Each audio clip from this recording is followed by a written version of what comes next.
จะดูเอาพยานราคาประหยัดเขาถ้ามีคำพยานราคาที่ยังมีอยู่พวกเอาพยานราคาประหยัดเขา อะไรรู้ยาอะไรรู้ยา พยานสอนแอบแฝงหลบกวนเขาแม่แม่พยานสอนแล้วนั่นนะฮะมันปล่อยเขาอยู่ในที่นี่เขาอยู่ในที่นี่ขอบคุณผมไฟเขาพยานชุบพระเจ้าเทลงมาโอ้ดีโอ้ดีโอ้ดีโอ้ดีก่อนข้าวสัตย์พระเจ้าเดียวรามาเดชิตารามารามารามารู้ยาพระเจ้าฮักเจ้าออกมาจากอาณาจักรของมันออกมาจากอาณาจักรของมันออกมาจากอาณาจักรของซาตานเขาปล่อยเจ้าในนามพระเยซูข้าเจ้ามีชีวิตแบบนี้ผมอยากบริสุทธิ์เขาสำหรับเจ้าในเลือดพระเยซูคริสต์เจ้าสำหรับเจ้าในพระคำของพระเจ้าฮาเลลูยาในนามพระเยซูมาซาตานไม่ชั่วปล่อยเขาเขาเป็นลูกของพระเจ้าเจ้าบริสุทธิ์เขาสั่งเจ้าปล่อยเขาเลยปล่อยเขาเลยเอาเขาออกไปจากร่างกายของเขาออกไปจากทุกส่วนในร่างกายของเขาตัวนี้สิ่งที่จะเป็นที่สอนในตัวเด็กคนหนึ่งเขาขับไปจะได้หน้าพระเยซูออกไป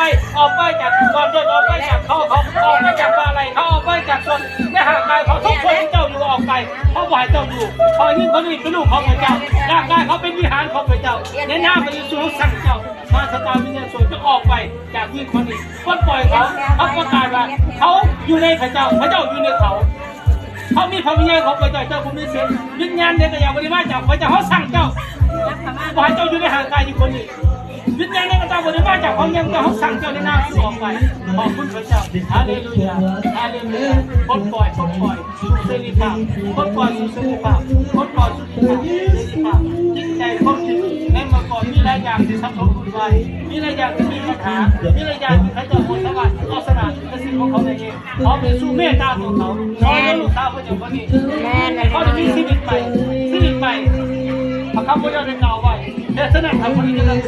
พระเจ้าเป็นคนที่สั่งไปแล้วแม่เรื่องอะไรร่วมคนไปแล้วแม่อะไรรู้ยาอะไรรู้จากพระเจ้าตัดสินใหม่ง่ายชีวิตออกมาจากตาของซาตานในหน้าเป็นชู้ของเราพระเจ้าหักษาเจ้าพระเจ้าเป็นพ่อเจ้าพระเจ้ารักษาเจ้ารักษาจิตใจรักษาร่างกายรักษาจิตใจทุกส่วนขอพระเจ้าเชื่อมลงมา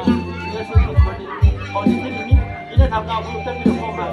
แล้วมันพระเจ้าเทลงมาด้วยพรเขาของพระเจ้าโอ้สโลมตั้งแต่มาใหม่ไปแล้วล่ะค่ะลูกไปเป็นยังเป็นยัง ลัดน้อยเป็นยังลัดน้อยยืดอันนั้นมาให้เนี่ยให้เพิ่นเอาน้ำมันให้เนี่ย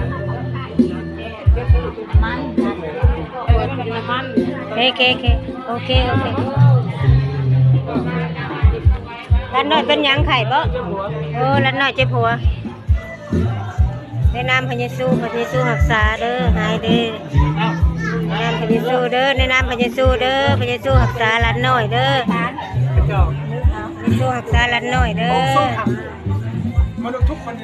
พิเศษแค่เล็กน้อยพระเจ้าองค์ลูกทั้งหลายเป็นเหมือนเล็กน้อยแม่นทั้งหลายเล็กน้อยมาหาพระองค์ฮาเลลูยาคนที่เขาบริเวณทั้งอื่นเขามาน้ำป่ามาน้ำแม่มาน้ำเลยน้องของเขาพอเขาจะพบกับพระองค์พอเขาอยู่ตั้งเรื่องของพระองค์ฮาเลลูยาคนเสียกันหมดไม่ได้เล็กน้อยที่นี่คนที่หาก่อนก็มาโดยสองตัวพระเยซูสัมพันธ์ที่อวยพรเล็กน้อยคนนี้เขาเป็นบุคคลที่ไม่ต้องหักเขาสิ่งที่เขาจับอยู่ในหัวของเขาจับอยู่ในสมองจับอยู่ในภาษาส่วนใดก็แล้วแต่ดูอธิษฐานไอ้น้ำพระเยซูฤทธิ์เดชพระเยซูเยียวยาหาสาเขาไอ้ความเจ็บปวดยืนอยู่หัวในทางกายคนนี้จงยกออกไปในนามพระเยซูปล่อยออกไปเขาไปเจ้าสัมผัสเขาโอ้ขอบคุณพระเจ้าฮาเลลูยาในพระนามพระเยซูดูครบเสียล้านหน่อยดีแล้วอาเมนจะดีเลยแล้วเพื่อนเป็นหนังมาคือกันเป็นหนังคนไหนเอาเปลี่ยนเป็นหนังเป็นหนังมาคือกันเป็นหนังแต่นั้นเราไม่ได้เห็นกันเลยยับเข้ามาคนนี้ห้องม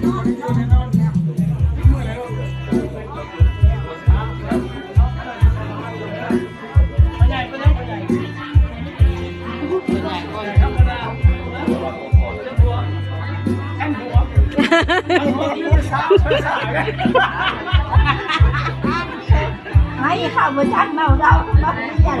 อัน น นั้ อน น เอา เอ ใจ ง นะ